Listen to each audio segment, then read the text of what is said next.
आज झाडांसाठी जादूची एक गाठोडी तयार करूया, ज्याच्यामुळे झाडांची ग्रोथ चांगलीच होणार आहे आणि फुलं फळं यायला मदत होईल आणि मातीची गुणवत्तासुद्धा वाढेल. असं खत की जे आपण घरगुती कचरा समजून फेकतो त्याचाच उपयोग करून आज एवढं सर्व झाडांना मिळणार आहे. कांद्याच्या साली म्हटलं ना, त्याच्यामध्ये पोटॅशियम, कॅल्शियम, लोह असे वेगवेगळे गुणधर्म असतात. किचन वेस्टसोबत मी त्या सालीसुद्धा कसा उपयोग करायचा ते दाखवणार आहे. त्याच्यामुळे व्हिडिओ पूर्ण बघा. झाडांना कोणतेही केमिकल किंवा बाहेरचे खत न घालता आपली बाग आपण फुलवू शकतो. फक्त तुम्ही अशा पद्धतीने घरच्या घरी वेगवेगळ्या पद्धतीचे खत बनवत असतेच मी. ते तुम्हाला दाखवण्याचा प्रयत्न करते की तुम्ही तुमची बाग नैसर्गिकरित्या फुलवा.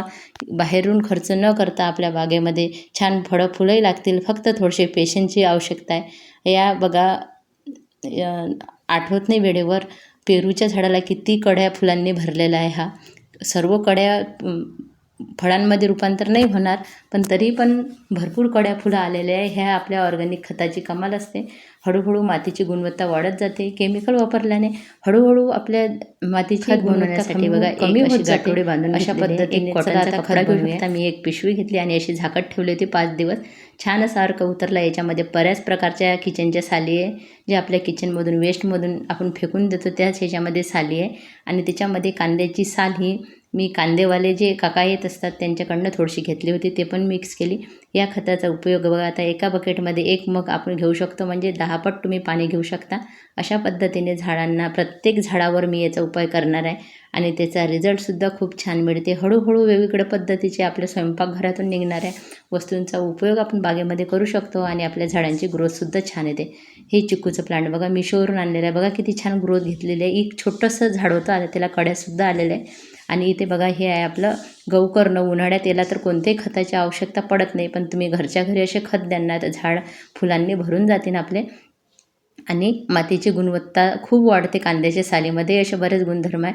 प्रत्येक झाडाला आपल्या बागेमधले हे खत उपयोगी असते आणि मी सगळ्याच झाडांना देत असते. असं नाही आहे माझं की एकाच झाडाला द्यायचं आणि एका झाडाला टाळायचं किंवा एका झाडाला खराब होईल म्हणून. आपण जर व्यवस्थित असा उपयोग केला ना, जेवढं पाहिजे झाडांना तेवढंच दिलं तर वायासुद्धा जात नाही आणि खताचा रंगही छान आलेला आहे. आणि अशा पद्धतीने मात्र तुम्ही पाण्यात मिक्स करूनच द्या, कारण हे खत खूप पॉवरफुल असं तयार होत असते. डायरेक्ट जर दिले तर आपले झाडं जळू पण शकतात. आणि आता उन्हाळ्याचे दिवस आहे, लिक्विड खत हे झाड परत लवकर घेते आणि आता अजून उन्हाळ्याची जास्त सुरुवात व्हायच्या पहिलेच हे खत मी देत आहे. आणि बघा, आता वेगवेगळ्या पद्धतीचे खतं मी बनवत असते आणि ते तुम्हाला नेहमी दाखवते. प्रत्येक झाडावर तुम्हाला कड्या फुलं आलेल्या दिसेल. हे जास्वंदाचं झाड बघू शकता तुम्ही. हे दोन्ही कड्या फुलांनी इतके भरलेले आहे. शेवंतीला परत कड्या यायला लागल्या. वेळेवर आधीचे फुलं काढले ना, त्याच्यामुळे ते कड्या तुम्हाला दिसून येतील झाडांवर. अडेनियमला सुद्धा बघा असं थोडं थोडं प्रकारात देते. आता बरेच जण म्हणतात की अडेनियमला असे खतं द्यायचे नाही किंवा काही, पण आपल्या घरगुती पद्धतीने आपण जर व्यवस्थित दिले ना, तर काहीच झाडांना होत नाही, कारण हे गाडल्या गेलेलं आहे खत. याच्यात कोणतेही फंगस होण्याचं कारण नाही. आणि आता उन्हाळा असल्यामुळे आपली जमीन लवकर सुकते, त्याच्यामुळेही फंगस लागत नाही.